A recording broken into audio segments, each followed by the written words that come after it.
Hola, muy buenas tardes. En nombre de Bonilla Artigas Editores y de Librería Bonilla, quisiéramos darle la bienvenida a esta presentación de Una guerra ortodoxa, Rusia, Ucrania y la religión, 1988-2024, de Jan Meyer. Bueno, para esta ocasión contaremos con la presencia del autor, Jan Meyer, de Adolfo Castañón y de Julio Huber en los comentarios. Bueno, antes de darle la palabra al autor y a los presentadores, quisiéramos darle el nombre de la editorial Bonilla Artigas, agradecimientos a Adolfo Castañón por ponernos en contacto justamente con Jan Meyer para la publicación de este libro. Muchas gracias y bienvenidos.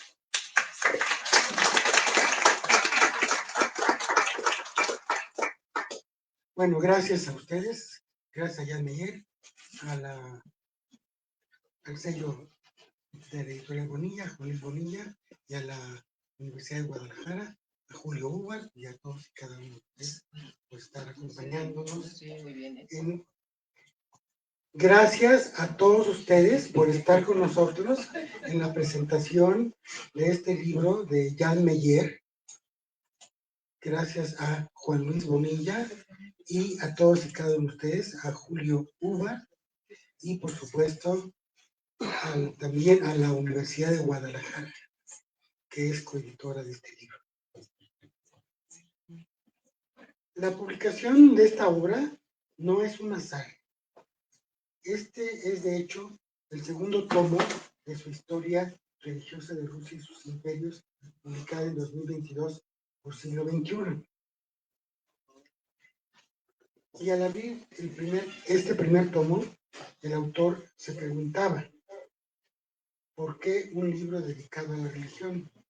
Algunos piensan que como los dioses y Dios han muerto, vivimos en un mundo post-religioso, post-cristiano, que por lo tanto se acabó el tiempo de tales estudios, no entienden ni su interés ni su utilidad y no están de acuerdo con lo que dijo Czeslaw Milosz. Czeslaw Milosz. En lugar de abandonar a los teólogos a sus preocupaciones, he meditado constantemente sobre la religión. ¿Por qué? Sencillamente porque alguien tiene que hacer esto. Escribir sobre literatura o arte era considerado como una honorable ocupación, mientras que se apreciaban nociones culturales tomadas del lenguaje de la religión, quien las usaba era inmediatamente tratado como una persona falta de tacto, como si un pacto de silencio hubiera sido quebrantado. He vivido un tiempo en el que ocurría un gran cambio en los contenidos de la imaginación humana. Durante mi existencia, París o el infierno han desaparecido. La creencia en una vida después de la muerte se ha debilitado mucho. La frontera entre los hombres y los animales, antes tan clara, ha dejado de ser obvia. Bajo el golpe de la teoría de la evolución, la noción de verdad absoluta ha perdido su posición suprema. La historia dirigida por la providencia ha empezado a verse como un campo de batalla entre fuerzas ciegas. Después de 2000 años, durante los cuales un alto edificio de creencias y dogmas han sido levantados desde Orígenes y San Agustín hasta Tomás de Aquino y el cardenal Newman, y durante los cuales cada obra del espíritu humano y de las manos de los hombres ha sido creada dentro de un sistema de referencias, ha caído la edad crepuscular de la vida sin hogar e intemperie. ¿Cómo podría no pensar en todo eso? Y no es sorprendente que mi preocupación haya sido un caso raro. Hasta ahí, dice Meyer, hago mía esas palabras para justificar el proyecto de escribir una historia religiosa de Rusia, de todas las Rusias, para contestar la pregunta crítica, ¿cómo en nuestro tiempo puede uno preocuparse por semejantes cuestiones? Es más que simple curiosidad arqueológica. Las religiones son como moldes entre los que los siglos han metido a las generaciones sucesivas. Anatoly Leroy-Bouillet, en su gran libro L'Empire des Arts de la Russie, apunta que muchas veces la huella persiste después de la quiebra del molde. A veces, al contrario, la religión se moldea sobre el pueblo que pretende formar a su imagen. Al examinar la religión del pueblo y sus creencias, al considerar la iglesia que lo instruyó y las sectas que lo atraen, estamos convencidos de que estudiamos el Estado y la sociedad rusa en uno de sus principales elementos en los que en realidad le sirve de base y soporte. Hasta ahí la cita.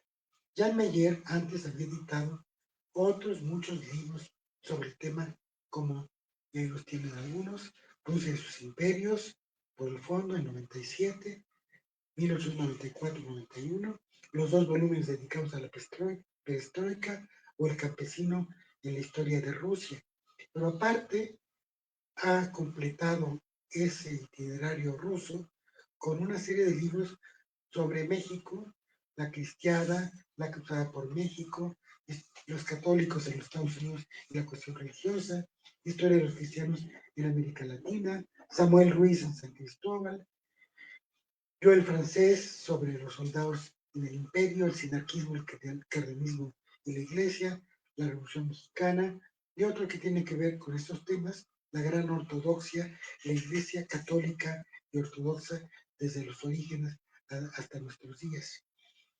También el libro de mi padre, Una suite europea, además de los libros dedicados a Manuel Lozada, que son varios, la novela A la voz del rey sobre Hidalgo, una historia verídica, 3 levantamientos populares, Pugachov, Tupac Amaru, Hidalgo, y un libro que yo quiero mucho, que está por ahí, que es Los ensayos de egohistoria, que es el libro en el cual John hace una serie de entrevistas a historiadores mexicanos que han sido importantes en su formación.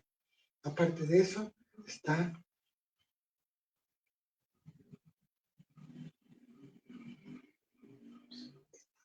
El amor a Clio, breve historia de Nayarit, el celibato sacerdotal, el Papa Iván el Terrible, entre Rusia y Polonia, la fábula del crimen ritual, el antisemitismo europeo, Estrella y Cruz, la conciliación judio-cristiana, y finalmente el libro sobre el profeta del Nuevo Mundo, Louis Riel, del 2022.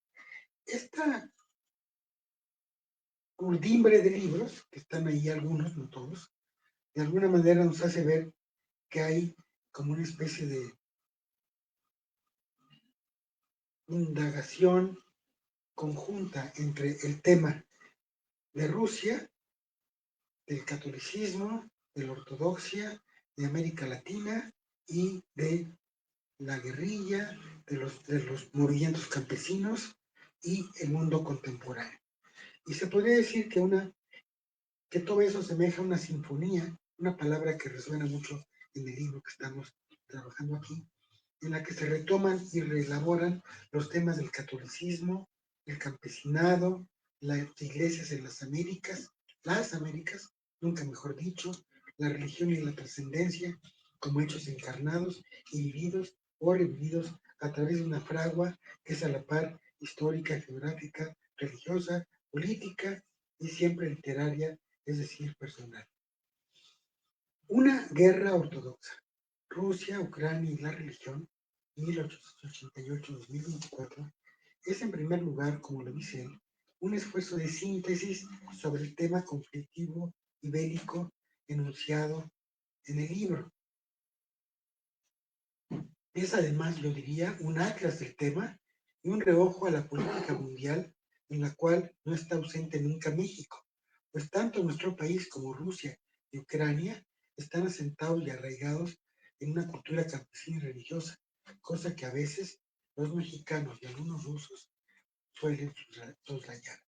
El contrapunto entre secularización y fe religiosa es desmenuzado por el autor con hechos siguiendo el hilo de las relaciones entre católicos y ortodoxos y muy puntualmente enfocado desde el registro de los itinerarios de la Iglesia Ortodoxa Rusa, la Iglesia Católica, los papas, Juan Pablo II, Benedicto XVI, Vladimir Putin y las fuerzas vivas y tensas que acompañan este tren de ondas, para citar a Alfonso Reyes. Y respaldan al libro una sustanciosa bibliografía dedicada a Rusia, a Ucrania, fuentes generales, fuentes de Rusia, sitios de internet, además de la prensa internacional. Y añadiría yo el número de Histor 8990, dedicado a Ucrania, la belleza, que incluye varias colaboraciones del propio Meyer y de otros investigadores en el marco 2, en el marco del 12 del aniversario de la revista. La última página de la obra cita las palabras del padre Serge Bulgakov. Dice: la ortodoxia no consiste en negar el mundo en su autenticidad, sino en trabajar para que el centro de la humanidad, volteada hacia Dios, sea el corazón inflamado por la oración, y no por la razón autónoma y la voluntad autodeterminada. Al fondo de los sordos destinos, al fondo de 30 de tierras y años, al fondo de los siglos, que explote y suene la buena noticia: Cristo ha resucitado. Eso fue, eso será, eso es. Hasta ahí la cita. El libro consta de 8 capítulos más un preámbulo, una serie de perspectivas, estado de la cuestión, y el primero repasa los años de la Nueva Rusia y presenta una minuciosa cronología. Meyer inicia la redacción de este tomo segundo de la historia de Rusia y su imperio y sus imperios el 4 de diciembre de 2023, a 558 días de la guerra emprendida contra Ucrania por el presidente de Rusia, Vladimir Vladimirovich Putin, el zar. Advierte algo de la mayor importancia. Cito a Meyer: hago labor de síntesis con lo mejor de la literatura existente sobre el tema con la prensa y las fuentes oficiales. No hay trabajo de archivo, sino compilación de esta documentación a partir de 86. Se trata de una investigación multidisciplinaria, empírica, que abarca 35 años de historia inmediata, pero que está consciente de que desde el 90 hasta la fecha se ha dado una verdadera explosión de tesis, artículos, libros, talleres colectivos, etcétera. Por ejemplo, el notable dossier sobre Ucrania de la revista Histor, rusos y no rusos. El autor Meyer tiene su punto de vista y sostiene que sé que no hay que dar demasiada importancia a las relaciones entre el Kremlin y el patriarcado, a la fluctuante política eclesiástica de los gobiernos sucesivos en Ucrania, pero sé también que eso pesa y que en este punto la diferencia entre Moscú y Kiev es esencial. Y anuncio a la lectora, al lector, de las frustraciones que podrían sentir, las comparte totalmente el autor. Y no solo eso, informa, y eso es importante subrayarlo, que participé en el Congreso de Cracovia, seguí en el de Kiev en 98, en el de Tartu en 2012. Y el compromiso del autor con el tema de estudio es patente, no se limita a lo académico, es un ensayo de sociología de la religión vivida y una muestra del pleno dominio que tiene sobre el tema, y de que algunos de los protagonistas incluso lo conocen y lo han estudiado, leído. Por ejemplo, el padre Jacques Boudet, quien 1927-2016, quien escribió una carta el 22 de febrero de 2007 a propósito de la segunda edición de Rusia y sus imperios, que cita el autor. No la voy a leer completa, pero sí subraya hasta qué punto Meyer está enraizado en la conversación polémica de la Rusia contemporánea, polémica y política. Termina diciendo: dos manzanas de discordia alejan la AF del patriarcado, el sequianismo y el ecumenismo. El patriarcado no se dio sobre ninguno de estos puntos. Esos son, mi querido Jan, las observaciones que te quería yo compartir. Y todavía me faltaba un cachitito, que es el siguiente. Es la publicación de este libro, entonces, no es un azar. Añado que se trata de una bienvenida contribución al conocimiento, no solo de la historia religiosa de Rusia, una guerra ortodoxa, Rusia, Ucrania y la religión, 88-2024, también podría ser considerada como un barómetro, un termómetro, no solo de esos países, sino del mundo contemporáneo, ya que en esta época no es concebible aislar los acontecimientos que suceden en un punto del planeta y no pensar que pueden tener algún efecto sobre nuestro presente inmediato. Meyer sabe bien que hay entre Rusia, Ucrania y México vasos comunicantes que corren a través de la religión y sus poderes invisibles, tanto como manifiestos. Y de hecho, podría decirse que toda su obra, la de Meyer, apunta a establecer una visión panorámica de ambos extremos del mundo bajo una misma armonía o sinfonía. La sociología de la religión que puede hacerse en Rusia y Ucrania no es tan ajena a la que podría hacerse en los países de las Américas y no puede soslayarse el hecho de que Vladimir Vladimirovich Putin es un creyente de la Iglesia Ortodoxa rusa. Parte de este libro explora y expone cómo, después de la implosión de la Unión Soviética, se dio un florecimiento de la cuestión religiosa, ya sea en su vertiente ortodoxa o en otras variedades de esa experiencia.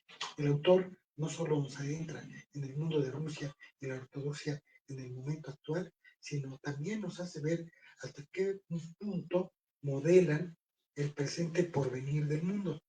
De ahí que esta lectura de este libro resulte insoslayable para sobrevivir el día de hoy y el día de mañana. Muchas gracias.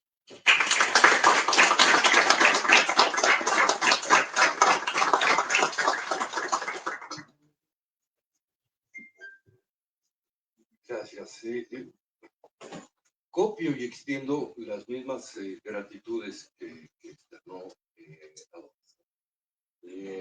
Y quiero comentar algunas cosas que me parecen notables, algunas de ellas, algunas del libro.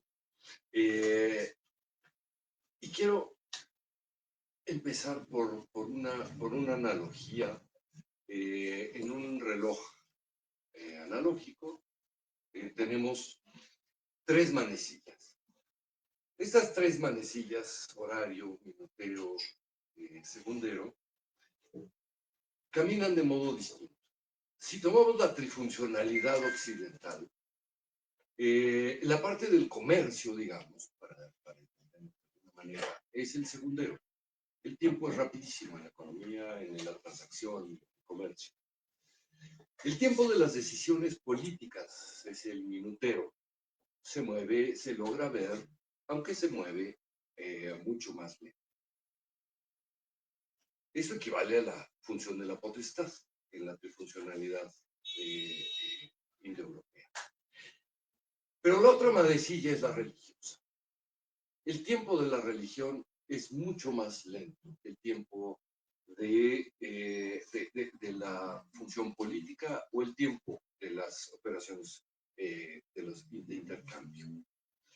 Esta trifuncionalidad es la que ha marcado a Occidente y para entenderlo, para entender algo, a veces hay que empezar por la periferia.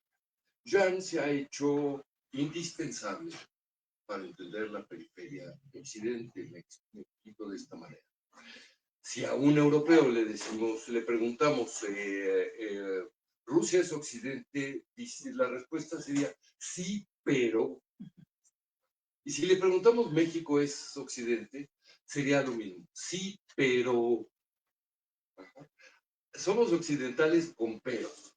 Y ambas zonas de los peros han sido ampliamente, generosísimamente tratadas por Jean Meyer, de modo que yo supongo que a los rusos les debiera interesar este libro del mismo modo en que a los mexicanos nos interesa el modo en que Jean transformó una historia que teníamos estable en una incógnita en la que había que generar nuevas preguntas. La historia de Nayarit, la historia de la cristiada, en fin, tuvimos que redibujar el mapa.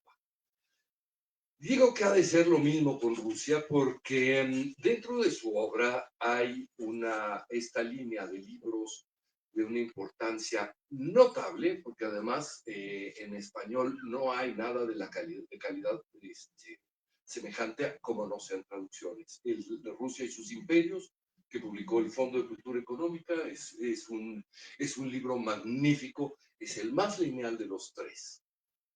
Le sigue la historia religiosa de Rusia, ese magnífico libro, y sus imperios.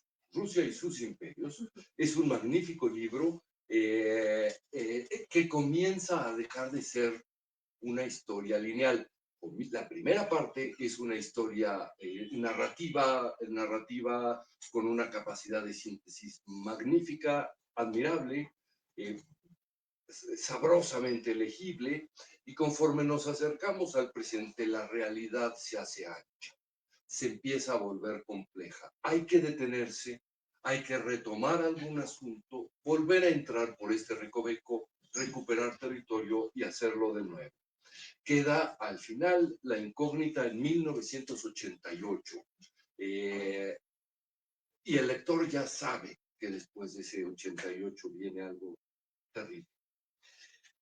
Este libro es el menos lineal de los tres. Es un libro en el que Jan sabe que su lector de lengua española carece del acceso a la obscena cantidad de información que Jan es capaz de procesar en ruso, en inglés, en francés, en español. Es obsceno.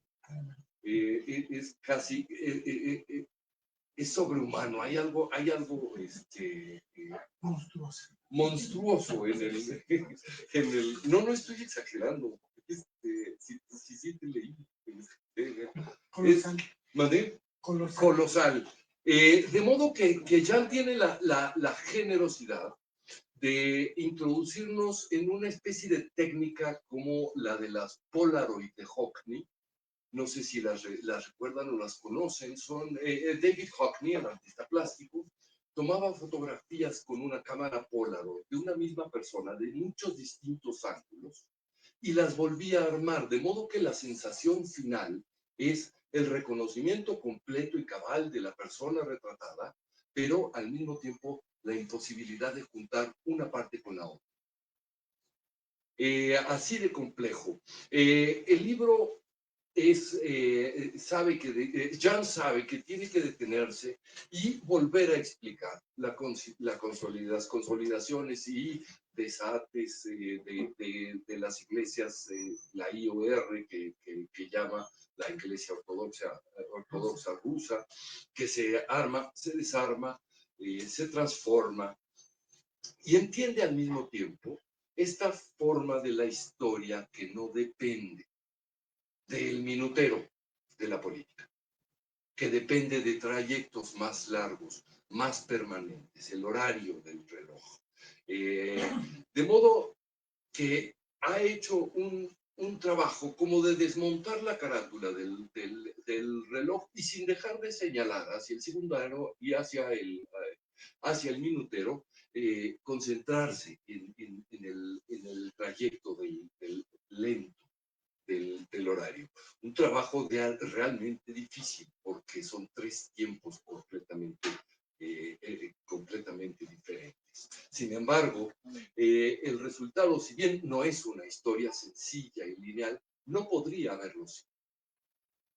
Es un trabajo al que hay que regresar porque no se pueden explicar ciertos fenómenos históricos. Pongo un ejemplo analógico.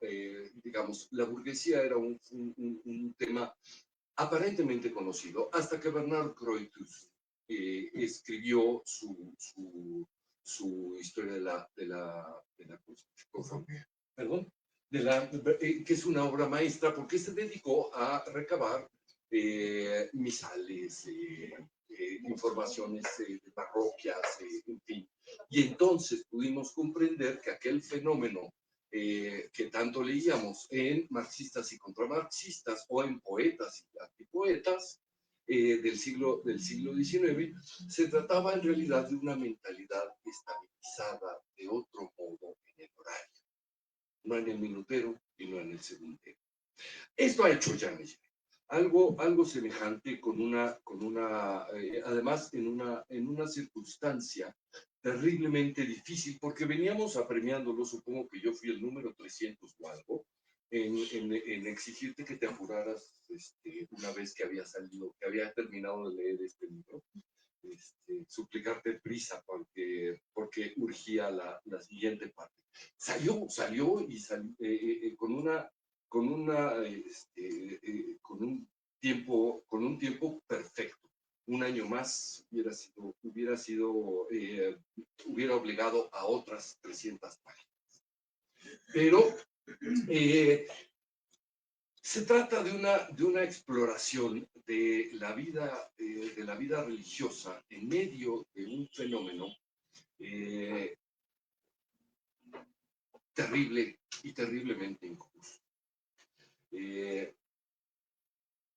Pero me salta y me deja con una tristeza muy profunda.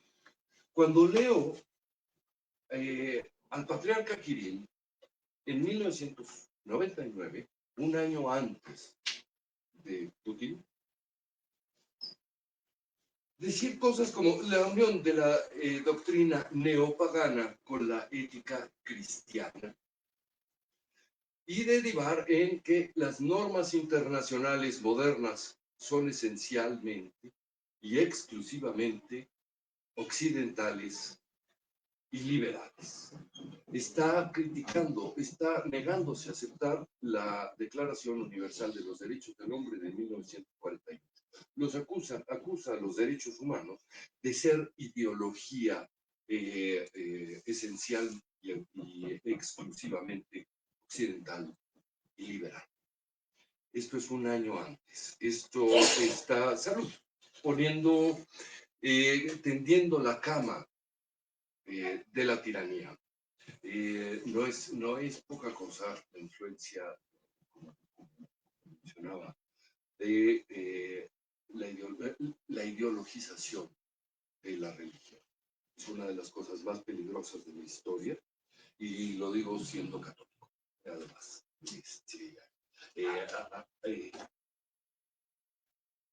El libro lucha con este problema. Es un problema con el que ya luchaba Tolstoy cuando explica que los infructuosos trabajos de Pierre Bejoukov para hacer valer su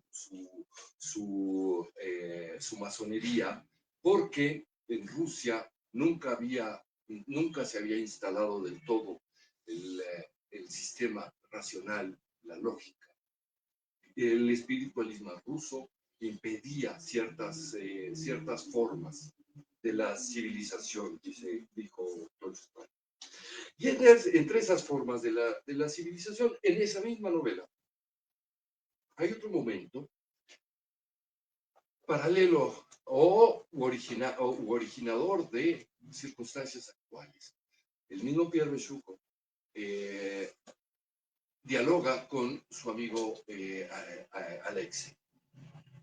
Y Alexei, después del trayecto de invasión napoleónica, le dice, bueno, hasta ahora se ha tratado a la guerra como si fuera algo racional, con límites, con formas de respeto.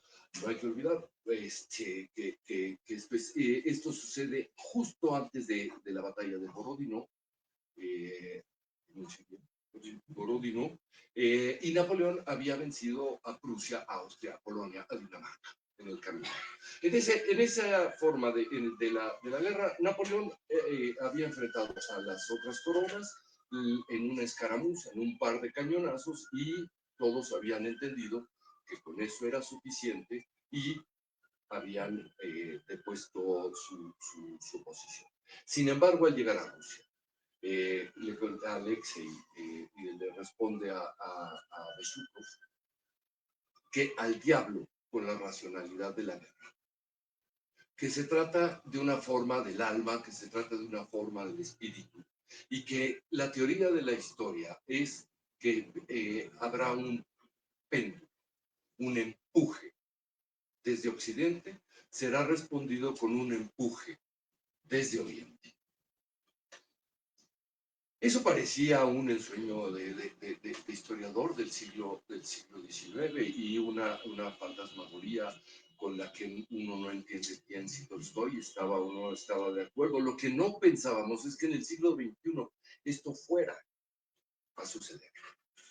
Que esta forma de la espiritualidad de un señor al que se congratula de que un convento acabe convertido en una central nuclear, este patriarca Kirill, acabe validando espiritualmente lo que no podemos perdonarnos como seres humanos racionales.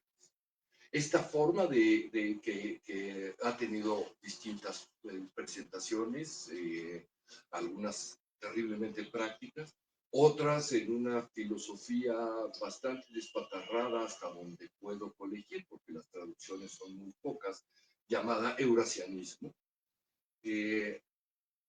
han dado, a fin de cuentas, con una de las peores versiones de la espiritualidad en la historia. Me comentaba Jan que el patriarca de Constantinopla, ¿esto cuándo fue? Recientemente acaba de declarar a la Iglesia Ortodoxa rusa como cismática. Lo celebro y espero que no muera y que no caiga la voluntad racional de mantener ciertas autocefalías. Una es la de Ucrania. Me parece que estamos no solo en una encrucijada de las cosas políticas. Creo que, como muestra Jan Meyer, el libro es muy impactante al respecto.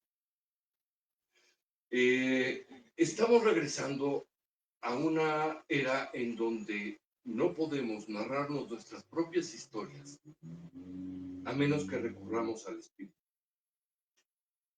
¿De qué otra manera podríamos explicar que aquello de sensato que le queda al mundo está siendo defendido por un ama de casa y por un actor de televisión? Esos son los héroes de nuestros días. Hay que celebrar que el espíritu se posa donde se le da la gana.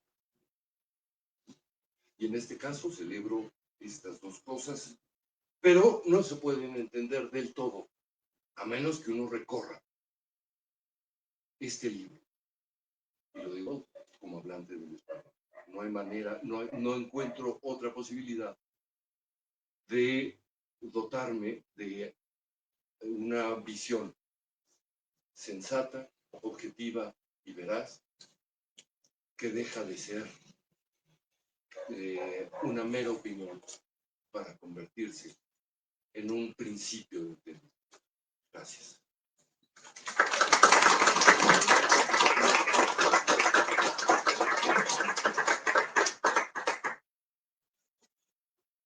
Agradezco evidentemente a la librería y a la editorial Bonilla haber realizado un trabajo profesional espléndido, como ya se lo dije, por escrito y oralmente al equipo. Celebro la presencia de la señora embajadora de Ucrania, de sus colaboradores. Sé que tiene cosas mucho más importantes que hacer, pero para mí es un honor. Agradezco mucho a Adolfo y Julio dedicarme tiempo una vez más. Nada más rechazaría el calificativo honroso que pusiste de objetivo. No puedo pretender, podía pretender a la objetividad en el primer tomo, la historia religiosa de Rusia y sus imperios, y cuando empecé a redactar el segundo tomo todavía seguía siendo objetivo, pero hubo un día de febrero de 2022 cuando el presidente Putin lanzó su operación militar especial y eso cambió todo. Ese libro iba a ser el tomo 2 de la historia religiosa de los imperios.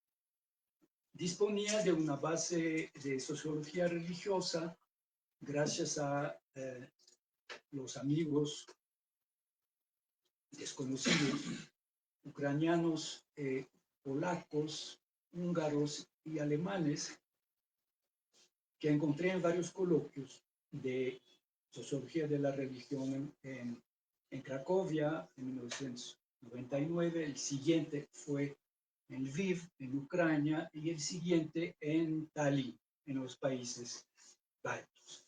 Y en ese momento me encontraba con un enigma,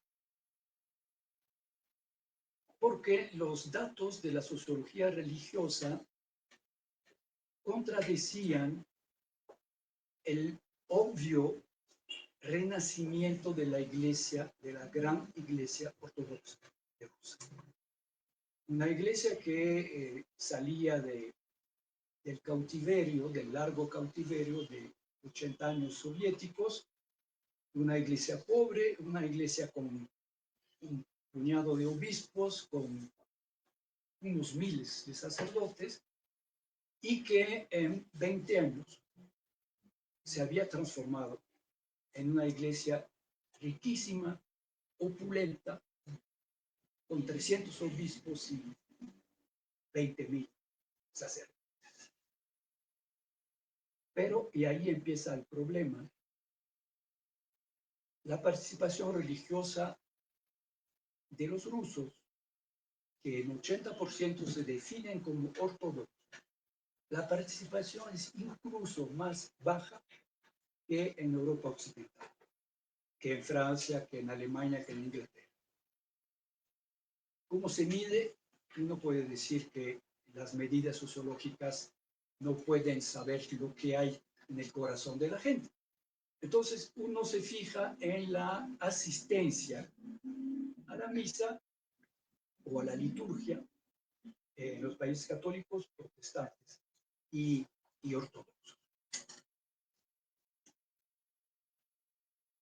Entre 3 y 5% de los rusos practican su religión según los criterios de la sociología, es decir, los que van al templo cada domingo. Tenía las cifras para Ucrania.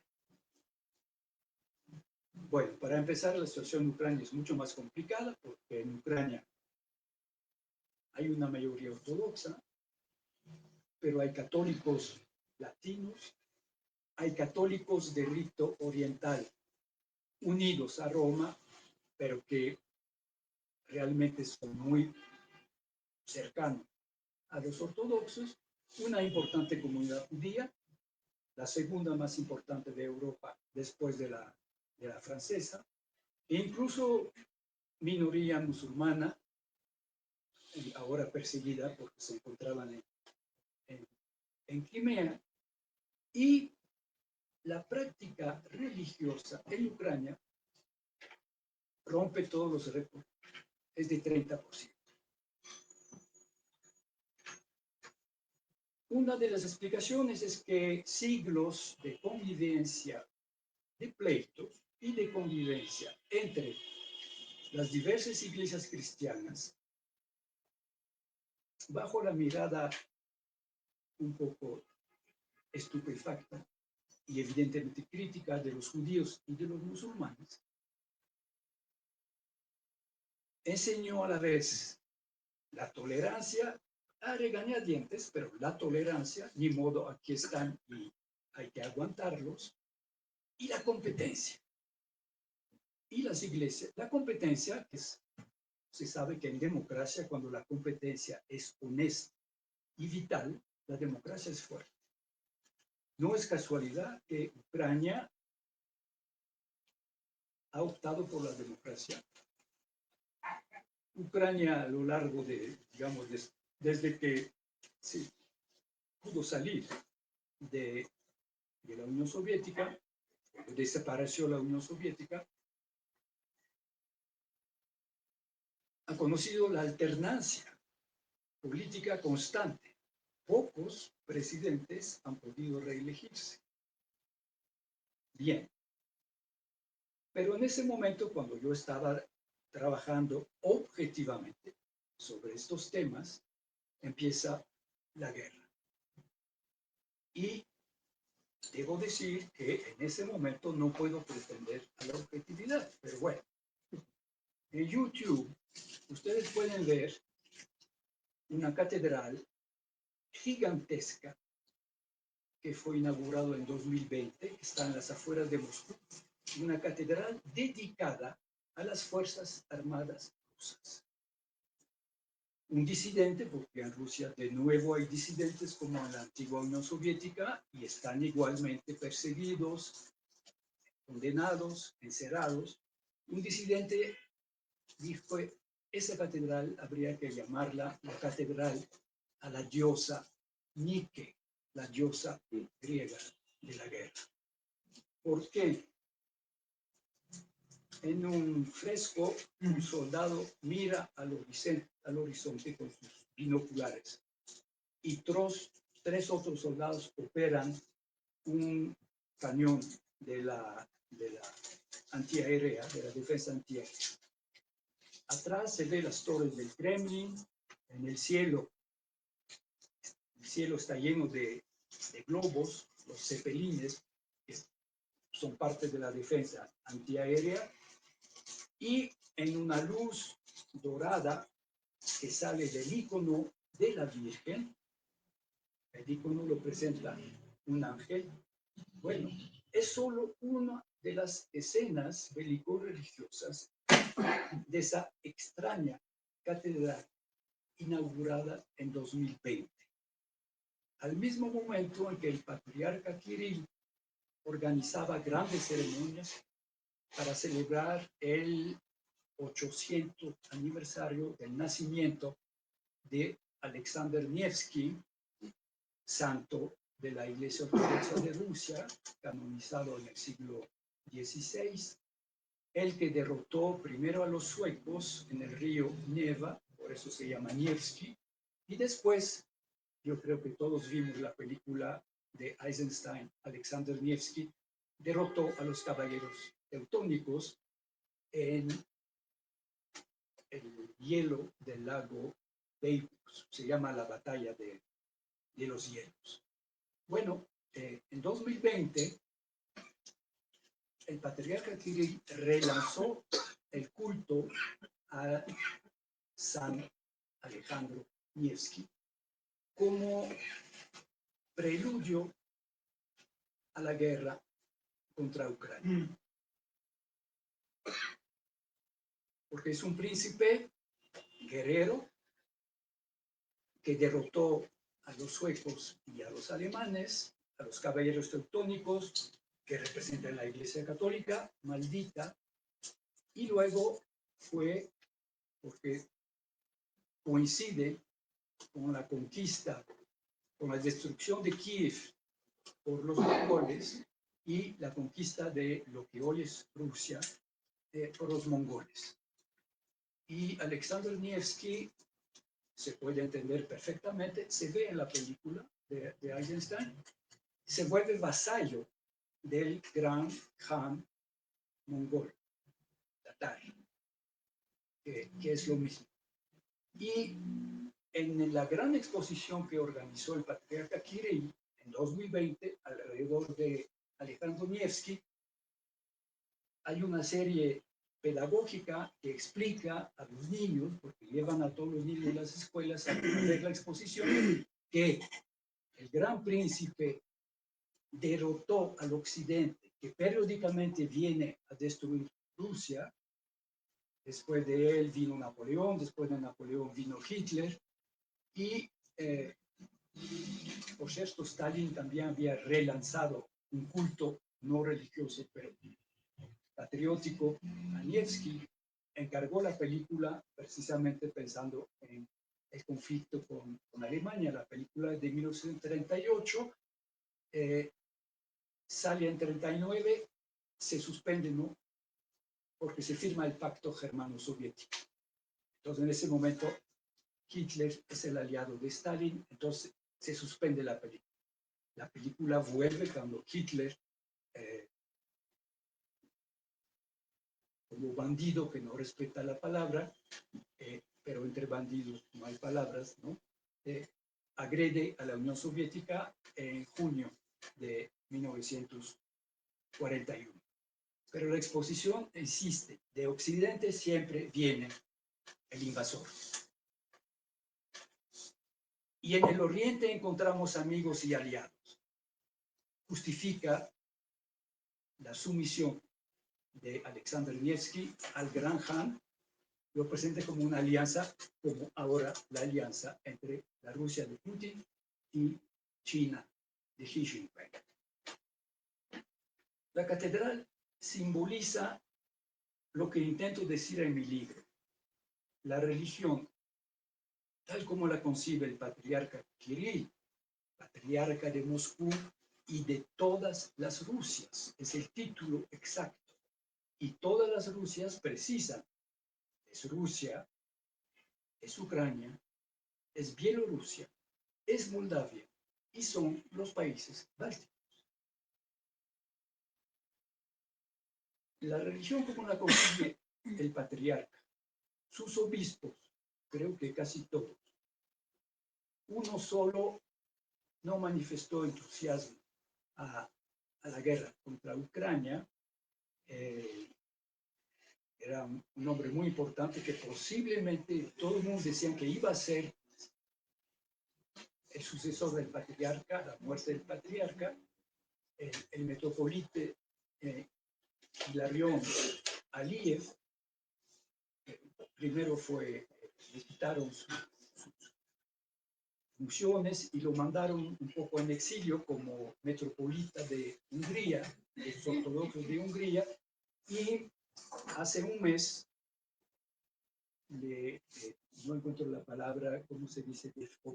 En francés, bueno, le quitaron su sotana, ya lo despojaron totalmente de su estatuto clerical.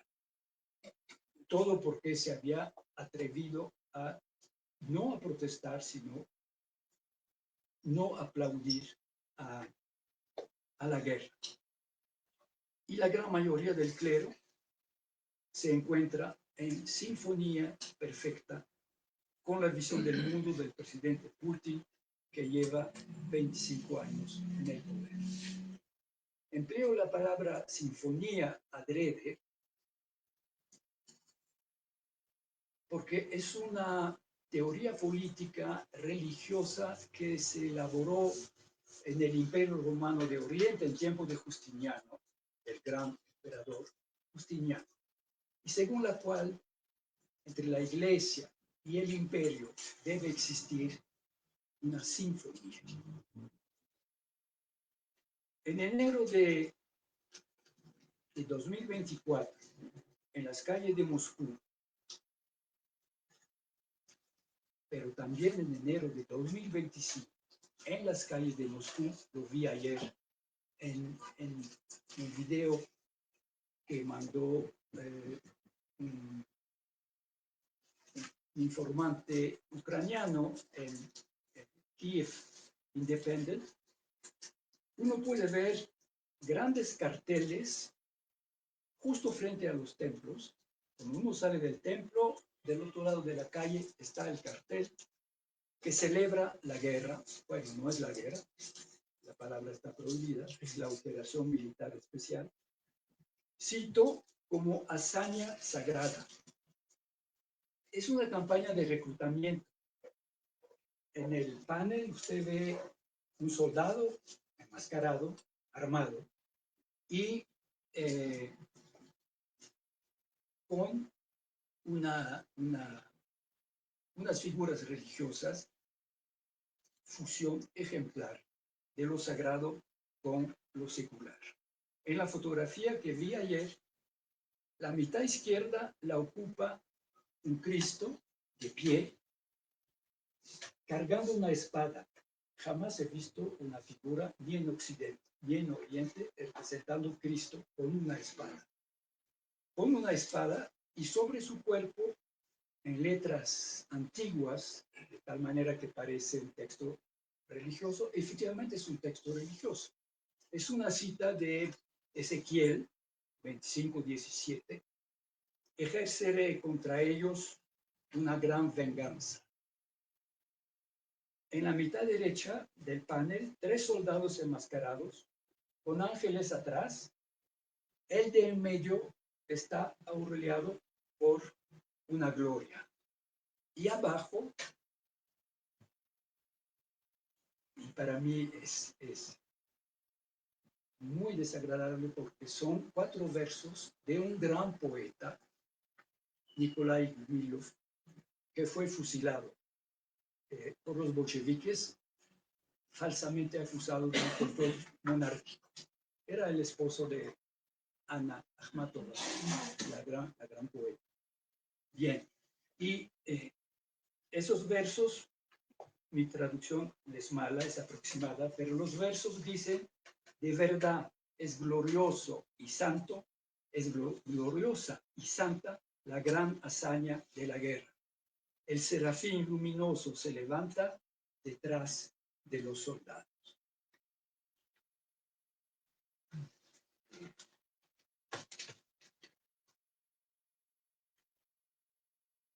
Hace poco, el sínodo de la Iglesia Ortodoxa de Ucrania, que está reconocida por el Patriarcado Ecuménico de Constantinopla, ha tomado la decisión de borrar del calendario litúrgico el nombre de San Alejandro Nevsky.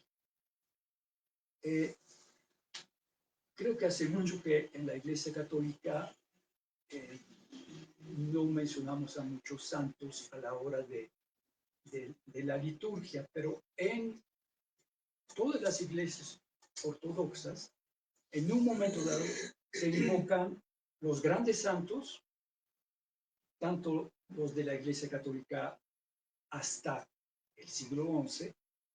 Entonces pueden invocar Agustín y muchos otros, o por ejemplo, la Iglesia Ortodoxa de Francia celebra a Santa Genoveva y celebra a los santos franceses. Son los santos, vienen los santos locales. Y cada iglesia tiene derecho a meter sus santos locales. Históricamente, en todas las iglesias que dependían del Patriarcado de Moscú, y Ucrania dependía del Patriarcado de Moscú desde el siglo XVII, fines del siglo XVII, se invocaba a Alejandro Nevsky. Bueno, ahora lo quitaron. Lo quitaron hace 15 días. Pero después de lo que les dije del uso que se hace de Alejandro Nevsky, se entiende. Ahora, lo que me encanta es el comentario publicado por Alexander Soldatov, que es un periodista con mucha audiencia y es no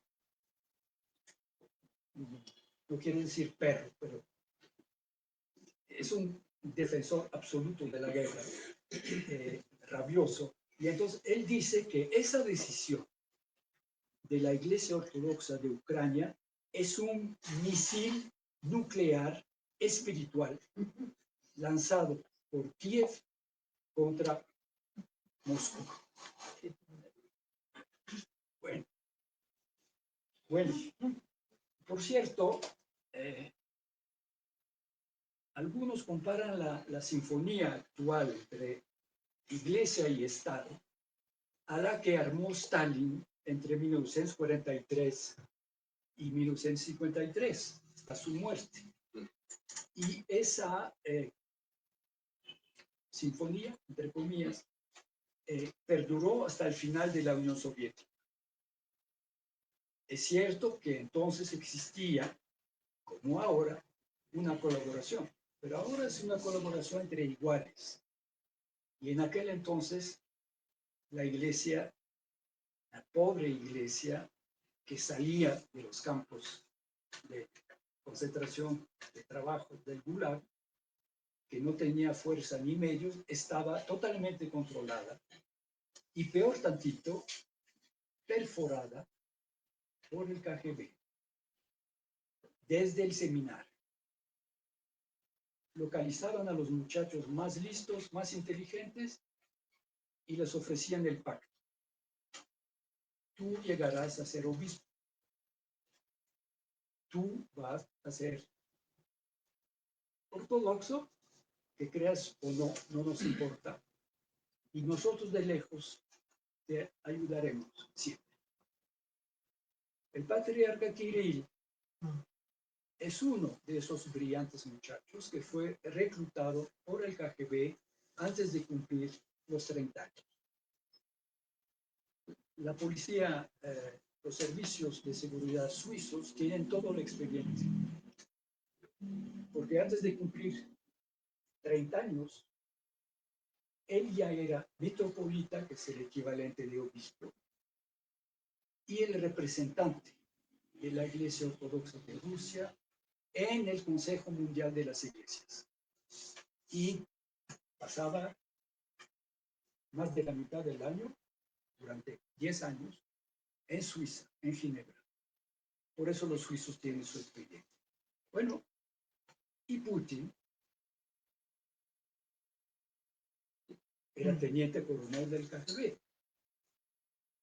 Así que ahora sí es una historia, ahora sí podemos hablar de una verdadera sinfonía. Cuento esa historia fascinante que empezó en 1988, al final de la perestroika, con la celebración del milenio del bautismo del gran príncipe de Kiev, Volodymyr. Kiev para los rusos, Vladimir, como Putin, para los rusos. Lo interesante es que ese parteaguas de 1988, porque realmente la Iglesia, el Patriarcado de Moscú tuvo toda la libertad y todo el dinero para organizar una celebración grandiosa. Lo curioso es que fue en Moscú, no fue ni en Kiev de los rusos, ni en Kiev de los ucranianos, cuando es cierto que fue el gran príncipe de Kiev, Vladimir Volodymyr, que en 988 optó por bautizarse y después bautizar a su pueblo. Pero no, en ese momento nadie tenía conciencia de que Ucrania existía. Por cierto, debo decir, y lo he escrito, que nadie sabía de Ucrania. Escribí por ahí que, para vergüenza mía, cuando empecé a escribir la historia religiosa de Rusia y de sus imperios, puse y de sus imperios precisamente para incluir a Ucrania y al mismo tiempo decir que no era Rusia. En ese momento revisé en mi biblioteca, yo tenía más de 100 libros sobre Rusia y tenía 3 sobre Ucrania. Y los 3 publicados en Francia después de 2003, nada antes. Ahora Francia creo que publica 10 libros al mes sobre historia, sobre Ucrania, y muy buenos, y traducen novelas y traducen poesía, pero fue necesario la guerra para que el mundo se enterara. Nuestro, bueno, ya no es nuestro presidente, nuestro expresidente, Andrés Manuel López Obrador, cuando invitó un contingente de soldados rusos a desfilar en las fiestas nacionales del 16 de septiembre, estoy seguro que no sabía nada de Ucrania y que hubiera sido incapaz de localizar Ucrania en el mapa mundial.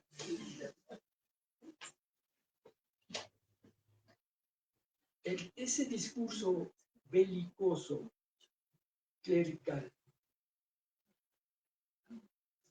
lo maneja tanto la Iglesia como el Estado. En ese sentido, hay sinfonía. Tengo una foto que me impresionó muchísimo y la recorté en 2002, cuando todavía recibía yo la prensa ruso en papel. La editorial utilizó la foto para meterla en la portada. Ahí está el presidente Putin, es 2002. Está el presidente Putin vestido casualmente en una playera, unos jeans, y está piadosamente rezando entre dos monjes vestidos de negro, barbudos. Uno de ellos actualmente es el metropolita de Crimea, en aquel entonces era solamente un monje y supuestamente el asesor espiritual de Putin. Para mí esa fotografía lo dice todo. No me meto en el problema de saber si Putin es sinceramente creyente o no. Eso no nos interesa. Puedo aceptar que lo sea, no cambia nada a la realidad. Puede aceptar que el patriarca Kirill, amigo de los coches de lujos, de los spa, de los relojes de $80,000, se armó un escándalo terrible. Había todavía libertad de prensa en ese momento. Hace 15 años, cuando en la televisión un periodista hizo notar e hizo el zoom sobre el reloj, después se editó y ya no aparece el reloj en el video y corrieron al periodista. Pero bueno, lo impresionante es y lo cuento en el libro, como desde el principio de la Segunda República Rusa, es decir, desde 1991, el alto mando de la Iglesia Ortodoxa de Rusia decidió y supo de una manera muy inteligente captar a las Fuerzas Armadas. Ahí podemos ir al revés. No es el KGB que perfora a la Iglesia, es la Iglesia que perfora a las Fuerzas Armadas. Remito a un libro extraordinario de Dmitry Adamski, ciudadano anglo-israelí, hoy en día de familia rusa. El libro se llama Russian Nuclear Orthodoxy. Es un libro de 2019, la ortodoxia nuclear rusa. Él no inventa el título. Él no inventa el título. Bueno, ahí demuestra que hay una nueva religión civil, hay un nuevo civismo religioso. Todos los buques de la Armada, los submarinos nucleares, han sido rebautizados con nombres de santos. Cada una de las tres armas tiene su santo protector y San Serafín de Sarov,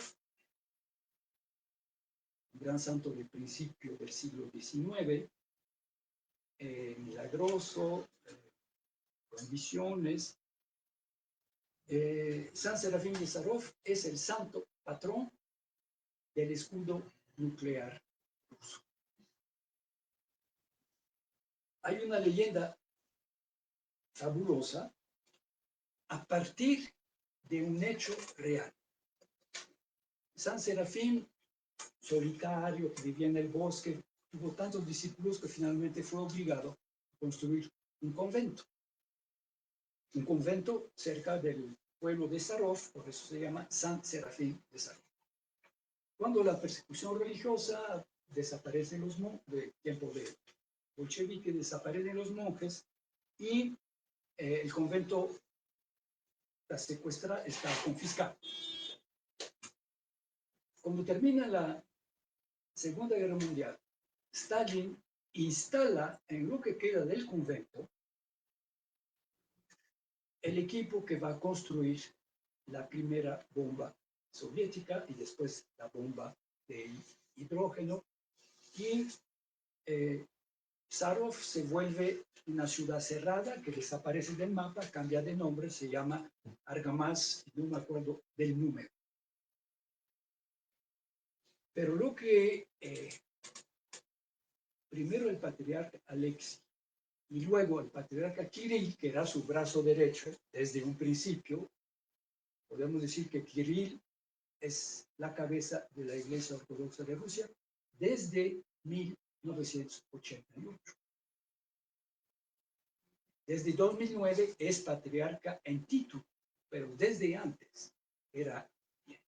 Y entonces se inventa la leyenda hermosísima de que Stalin, inspirado por Dios, sin saberlo, evidentemente, toma esa decisión fabulosa que va a permitir la creación del escudo nuclear en el lugar mismo del gran santo que sus discípulos habían visto rodeado por la luz inefable y que nadie puede ver. Como Moisés tiene que ponerse un velo, porque si no queda ciego. Eso explica entonces la aparición de esa fórmula, la ortodoxia nuclear. Hay un discurso de Putin extraordinario, donde dice: Rusia es invencible, porque Rusia tiene dos escudos, el escudo nuclear y la ortodoxia.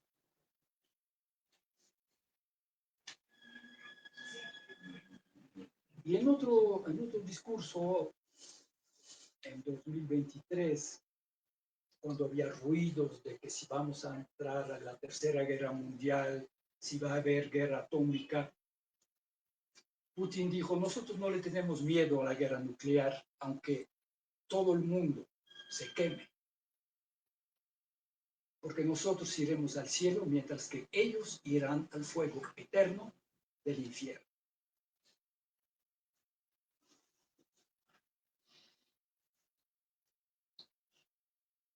En julio de 2009, y no voy a abusar de su tiempo, me quedaré con eso nada más para que vean, en julio de 2009, el patriarca Kirill, recién intronizado, mandó a todas las iglesias ortodoxas, empezando por el patriarca de Constantinopla, Bartolomé, mandó un mensaje provocador. Cito: la Iglesia Ortodoxa de Rusia ha considerado, desde una perspectiva teológica, temas como la libertad, los derechos y muchas cuestiones que determinan el destino de toda la civilización cristiana. Sus reflexiones que pueden beneficiar a toda la ortodoxia son la contribución de la Iglesia rusa al testimonio de la ortodoxia en un mundo moderno que pierde sus orientaciones espirituales y morales. Considerando el camino recorrido por la Iglesia rusa, podemos decir en confianza que la semilla sembrada por la Iglesia de Constantinopla en suelo ruso ha dado ricos frutos llenos de gracia que nos pertenecen a todos. Y sigue subrayando el excepcionalismo ruso. Me dirán que en México también decimos como México no hay dos, pero presenta a la Iglesia rusa como el modelo para todos los ortodoxos del mundo. La superioridad de la Iglesia rusa, fuerte de sus 100.000 mártires, es cierto. Entre 1919 y 1939, los ortodoxos rusos tienen 100.000 mártires, 50.000 sacerdotes, diáconos y monjas, 250 obispos y 50.000 laicos. Fuerte de sus 100.000 mártires, reclama la primacía sobre Constantinopla. Es una vieja historia, es una vieja rivalidad, pero que se agravó cuando en 2018 Bartolomé, el patriarca de Constantinopla, reconoce la existencia legítima de la Iglesia Ortodoxa Ucraniana de Kiev. El patriarca Kirill ha declarado la guerra contra Ucrania una guerra santa y ha declarado en muchas ocasiones que los soldados que mueren en combate lavan con su sangre todos sus pecados.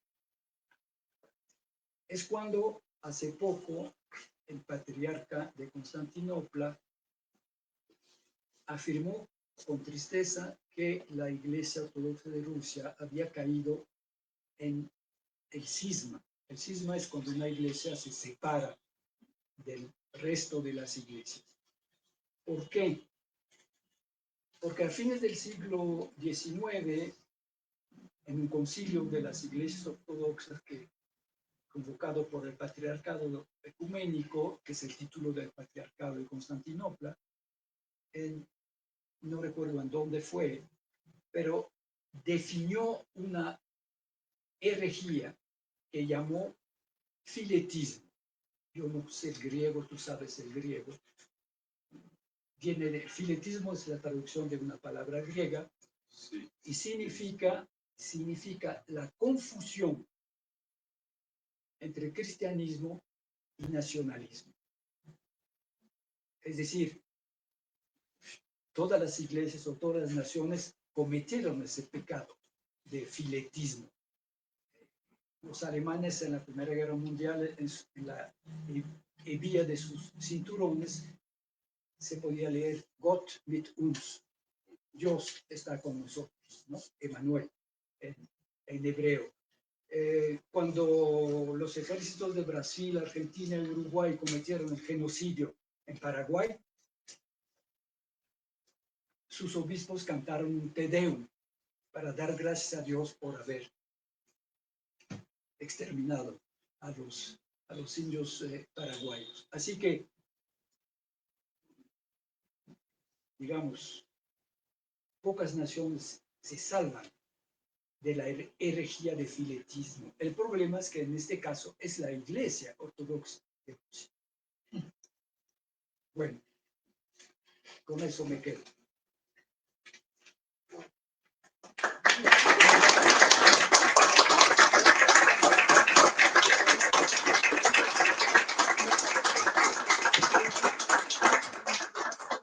Bueno, aprovechando la oportunidad que está el autor y los presentadores aquí en la mesa, si alguna persona del público quiere hacer algún comentario, consulta o pregunta, bueno, hay micrófono disponible.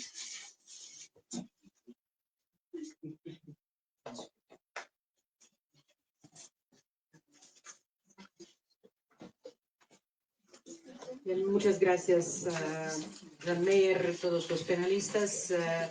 Yo todavía no he leído el libro, por eso es muy difícil de comentar algo que no has estudiado profundamente, pero quería agradecer por este trabajo y decir que claramente para nosotros es de mayor importancia este tema en Ucrania. Por eso es tan importante de presentar este libro aquí en México, en América Latina, para que gente entienda mejor lo que está sucediendo en Ucrania, porque como usted ha mencionado, ucranianos son muy creyentes. Por ejemplo, en nuestra embajada hay representantes de diversas religiones que usted ha mencionado. Hay greco-católicos, hay ortodoxos, hay judíos. Por eso para nosotros es un tema de gran importancia, pues. Por eso quería agradecer. Es una otra batalla, otro campo de batalla, batalla religiosa muy importante. Todos escuchábamos hablar sobre guerras híbridas. Entonces, esta guerra que Rusia está luchando contra Ucrania es una guerra híbrida en todos los campos y es un campo muy importante. Pues por eso quería agradecer por este libro y prometo que voy a leerlo lo más pronto posible. Muchas gracias.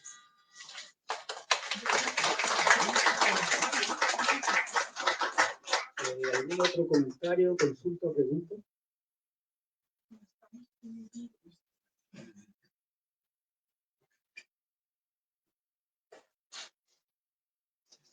Si no es así, en nombre de Bonilla Artigas Editores y de Librería Bonilla, queremos agradecer a Jan Meyer, a Adolfo Castañón y a Julio Ubar por esta presentación de Una guerra ortodoxa, Rusia, Ucrania y la religión 1988-2024.